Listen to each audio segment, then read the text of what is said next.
Oi pessoal, venho aqui hoje, aproveitando que é o dia da educação e considerando que a educação é a base de tudo, trazer um pouquinho mais de informação para vocês sobre a cannabis medicinal. Eu acredito que quanto maior a quantidade de informação de qualidade que seja divulgada, maior a chance de diminuir o preconceito contra a cannabis medicinal.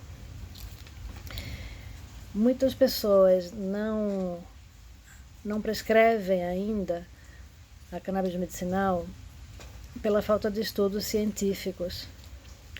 De fato, os estudos científicos duplo cego, aleatorizados ou randomizados, controlados com placebo, eles não existem.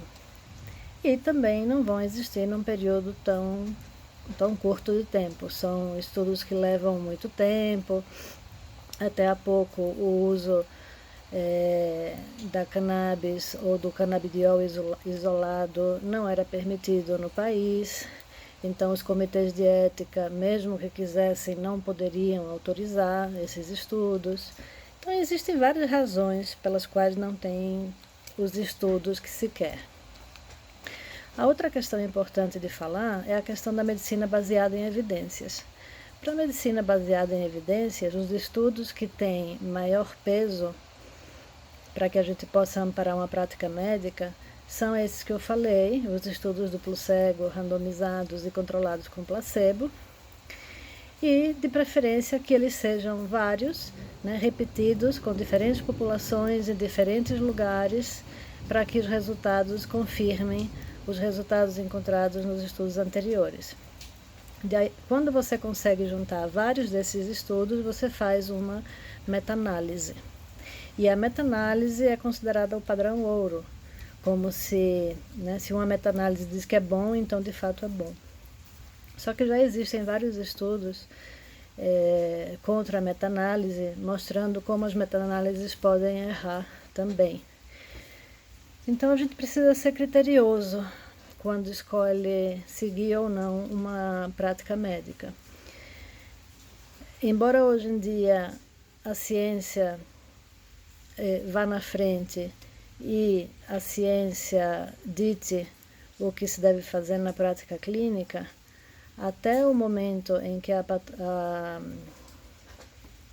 tecnologia se desenvolveu o suficiente, o movimento era ao contrário, A ciência surgia da prática clínica, ou seja, grandes descobertas foram feitas por conta da observação clínica.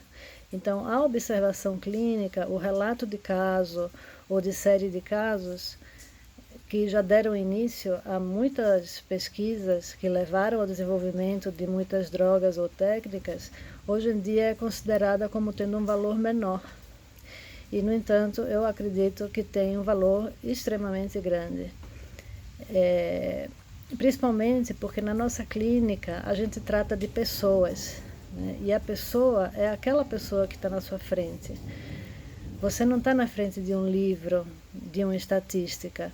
Aquela pessoa que está na sua frente, ela não vai ter todos os sintomas que você espera ver numa doença, ou os exames laboratoriais, exatamente da maneira como é descrito nos livros. E você vai ter que usar o seu raciocínio clínico e o conhecimento da fisiologia e da anatomopatologia e da fisiopatologia das doenças para tentar aplicar o que você aprende com a ciência naquele seu caso específico. E isso é uma arte.